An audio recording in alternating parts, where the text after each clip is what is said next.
ಇವತ್ತು ಕಳೆದ ಸೋಮವಾರದಿಂದ ಈ ಸದನದಲ್ಲಿ ಕರ್ನಾಟಕದ ಅನೇಕ ಜ್ವಲಂತ ಸಮಸ್ಯೆಗಳ ಬಗ್ಗೆ ಚರ್ಚೆ ಆಗಬೇಕಾಗಿತ್ತು. ಕೇವಲ ಒಬ್ಬ ಸಚಿವರ ರಾಜೀನಾಮೆಗಾಗಿ ಈ ಸದನದ ಅಮೂಲ್ಯವಾದಂತಹ ಸಮಯ ಇವತ್ತು ಕರ್ನಾಟಕ ವಿಧಾನಸಭೆ ನಿರ್ಮಾಣವಾಗಿದೆ. ಅಧ್ಯಕ್ಷರೇ, ಕರ್ನಾಟಕದಲ್ಲಿ ಕೃಷ್ಣ ಮತ್ತು ಕಾವೇರಿ ಕಾವೇರಿಯಲ್ಲಿ ನೀರಿನ ಬಗ್ಗೆ ಚರ್ಚೆ ಆಗಬೇಕಾಗಿತ್ತು. ಕೃಷ್ಣ ರೈತರು ಇವತ್ತು ಪರಿಹಾರ ಸಿಗದೆ ಏನೋ ಮುಳುಗಡೆ ಆಗ್ತಾ ಇದೆ. ಜಮೀನಿಗೆ ಸರಿಯಾದ ಪರಿಹಾರ ಸಿಗ್ತಾ ಇಲ್ಲ, ತಕ್ಷಣ ಪರಿಹಾರ ಸಿಗ್ತಾ ಇಲ್ಲ. ಸಂಪೂರ್ಣ ಸ್ಥಗಿತ ಆಗಿವೆ. ಕರ್ನಾಟಕದಲ್ಲಿ ರಾಜೀನಾಮೆ ಕೊಡಲೇಬೇಕು. ಬರಗಾಲ ಇವತ್ತು ಕೊಡಲೇಬೇಕು. ಅದರ ಬಗ್ಗೆ ಚರ್ಚೆ ಮಾಡಬೇಕಾಗಿತ್ತು.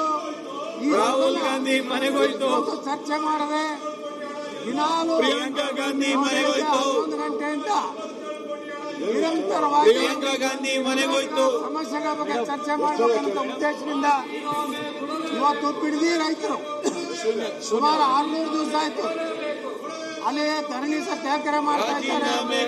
ಮತ್ತು ಅನೇಕ ಕಡೆ ಕರ್ನಾಟಕ ಸರ್ಕಾರ ನಾಗೇಂದ್ರನ್ನ ವಜಾ ಮಾಡಿ ಕೃಷಿಗೆ ಯೋಗ್ಯ ಭೂಮಿಯನ್ನ ಇವತ್ತು ಅಧಿಕಾರ ಇಡೀ ಕರ್ನಾಟಕದಲ್ಲಿ ಭೂ ಸ್ವಾಧೀನದ ಒಂದು ಸರ್ಕಾರ, ರಿಯಲ್ ಎಸ್ಟೇಟ್ ಇವತ್ತು ಸರ್ಕಾರ ನಡ್ಕೋತಾ ಇದೆ. ರಾಜ್ಯದಲ್ಲಿ ಸುಮಾರು 4,80,000 ಅವರ ನೇಮಕಾತಿ ಕೆಪಿಎಸ್ಸಿಯಲ್ಲಿ ಹಗರಣ ನಡೀತಾ ಇದೆ. ಅದೇ ರೀತಿ ರಾಜೀನಾಮೆ ಕೊಡಲೇಬೇಕು. ಅನೇಕ ಸಚಿವಾಲಯದಲ್ಲಿ ವಜಾ ಮಾಡಿ ಇವತ್ತು ನೇರವಾಗಿ ಭ್ರಷ್ಟಾಚಾರಗಳನ್ನ ಎದುರಿಸ್ತಾ ಇದ್ದಾರೆ. ಅದೇ ರೀತಿ ಸೇಲಾಯ್ತು ಮಂತ್ರಿಗಿರಿ ಸೇಲಾಯ್ತು. ಏನು ರಾಜೀನಾಮೆ ಕೊಡಲೇಬೇಕು. ಇವತ್ತು ರೈತರ ಮೇಲೆ ಮಂತ್ರಿನಾಮೆ ಕೊಡಲೇಬೇಕು. ಮೇಲೆ ರಾಹುಲ್ ಗಾಂಧಿ ಮನೆಗೋಯ್ತು, ಟ್ಯಾಕ್ಸ್ ಹಾಕೋದ್ರ ಮೂಲಕ ಪ್ರಿಯಾಂಕಾ ಗಾಂಧಿ ಮನೆಗೋಯ್ತು. ಚರ್ಚೆ ಆಗಬೇಕಾಗಿತ್ತು. ಸೋನಿಯಾ ಗಾಂಧಿ ವಜಾ ಮಾಡಿ ಇವತ್ತು ಖಾಸಗಿ ಮಾಲೀಕ ಸೋನಿಯಾ ಗಾಂಧಿ ವಜಾ ಮಾಡಿ ಏನು ಹೊಸ ಅಧಿಕಾರ ಏನು ಹೊಂದಿದೆ ಅದ್ರ ಬಗ್ಗೆ ಚರ್ಚೆ ಆಗಬೇಕು. ಇವತ್ತು ನಿನ್ನೆ ಅಧ್ಯಕ್ಷರೇ ಅಧಿಕಾರ ನಿರಂತರವಾಗಿ ಗ್ರೂಪ್ ಬಗ್ಗೆ ದೇಶದ ಶ್ರೀಮಂತ ನಾಗೇಂದ್ರನ್ನ ವಜಾ ಮಾಡಿ ಒಂದು ರೀತಿ ವಜಾ ಮಾಡಿ ದೇಶದ ಪ್ರಧಾನಮಂತ್ರಿಗಳು ಮೇಲೆ ನಿರಂತರವಾಗಿ ದಾಳಿ ಮಾಡ್ತಾ ಇದ್ರು. ಆದ್ರೆ ಅದೇ ಅದಾನಿಯವರ ಜೊತೆಗೆ ಕರ್ನಾಟಕದ ಮುಖ್ಯಮಂತ್ರಿಗಳು ಇವತ್ತು ಸಭೆ ಮಾಡ್ತಾ ಇದ್ದಾರೆ. ಮಂತ್ರಿಗಿರಿ ಸೇಲಾಯ್ತು, ಮಂತ್ರಿಗಿರಿ ಸೇಲಾಯ್ತು,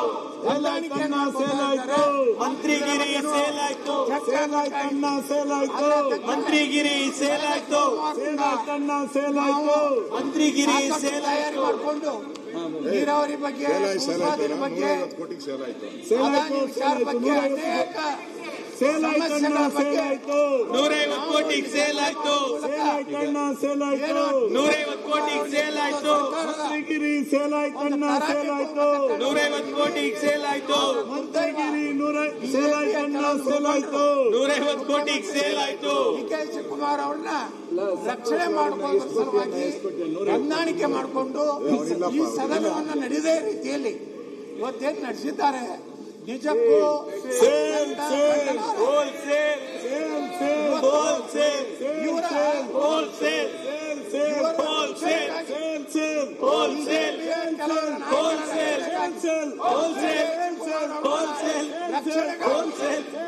ಹೋಲ್ಸೇಲ್ ಈ ಸದನ ಹೋಲ್ಸೇಲ್ ರಾಜ್ಯದ ಜನ ಮಂತ್ರಿಗಿರಿ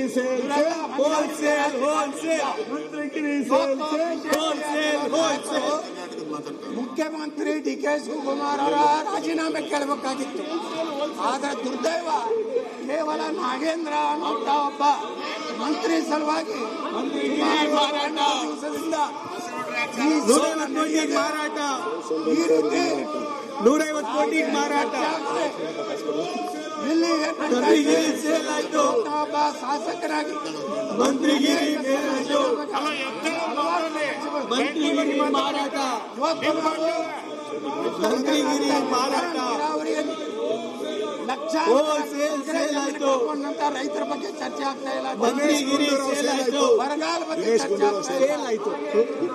ಕರ್ನಾಟಕಕ್ಕೂ ಒಂದು ಪ್ರತ್ಯೇಕ ಪ್ರಾಧಿಕಾರ ನಮಗೂ ಕಲ್ಯಾಣ ಕರ್ನಾಟಕ ಮಾದರಿಯಲ್ಲಿ ನೀರಾವರಿ ಮಂತ್ರಿಗಿರಿ ಮಾರಾಟ ಸಂಪೂರ್ಣವಾಗಿ ರಾಜ್ಯದ 150ಕ್ಕೆ ಮಾರಾಟ 150ಕ್ಕೆ ಮಾರಾಟ ದಿನೇಶ್ ಗುಂಡೂರಾವ್ दिनेश के धोखा दिनेश के धोखा दिनेश के धोखा दिनेश के धोखा दिनेश के धोखा दिनेश के धोखा गुंडूराव के धोखा कांग्रेस धोखा गुंडूराव के धोखा गुंडूराव के धोखा ನಮಗೆಲ್ಲರಿಗೂ धोखा गुंडूराव के धोखा गुंडूराव के धोखा गुंडूराव के धोखा गुंडूराव के धोखा गुंडूराव के धोखा अशोक पट्टण ನಾವು ಕರಿತೀವಿ. ಆ ಸದನದಲ್ಲಿ ಯಾವುದೇ ಚರ್ಚೆ ಇಲ್ಲ. ನಾಳೆ ನಾವು ಲಕ್ಷಕ್ಕೆ ಹೋಗಿ ಜನರಿಗೆ ಏನು ಉತ್ತರ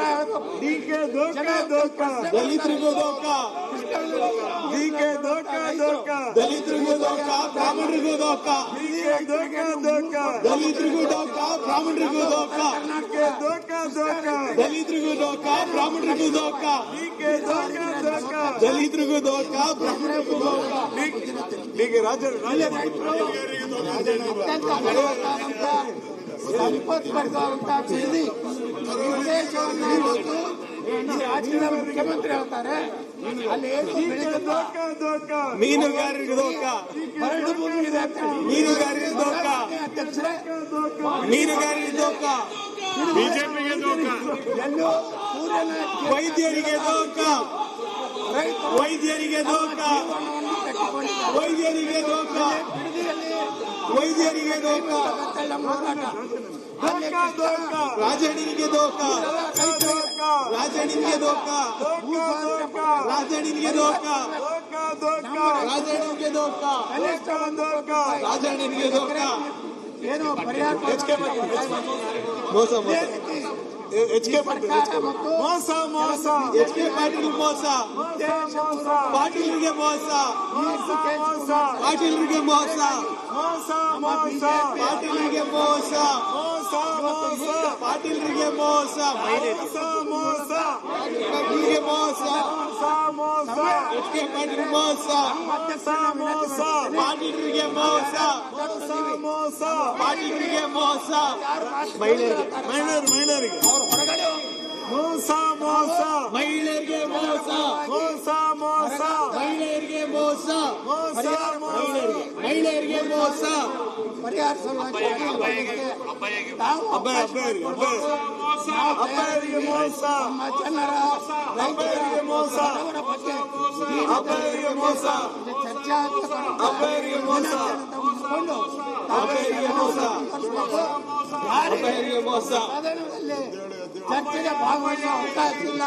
ಅವರಿಗೆ ಮನಸ್ಸಿದೆ ಚರ್ಚೆಗೆ ಅವ್ರ ಸಲುವಾಗಿ ಈ ಅಮೂಲ್ಯ ವಿಧಾನಸಭೆ ಚರ್ಚೆಯನ್ನ ತಾವು ಮೊಟಕುಗೊಳಿಸಬಾರ್ದು. ತಾವು ದಯವಿಟ್ಟು ರಾಮ ಮಂದಿರ ಹಣ ಎಲ್ಲಿ ಹೋಯ್ತು? ಈ ಸದನವನ್ನು ರಾಮ ಮಂದಿರ ಹಣ ಎಲ್ಲಿ ಹೋಯ್ತು? ಅವಕಾಶ ರಾಮ ಮಂದಿರ ಹಣ ಎಲ್ಲಿ ಹೋಯ್ತು? ಈಗ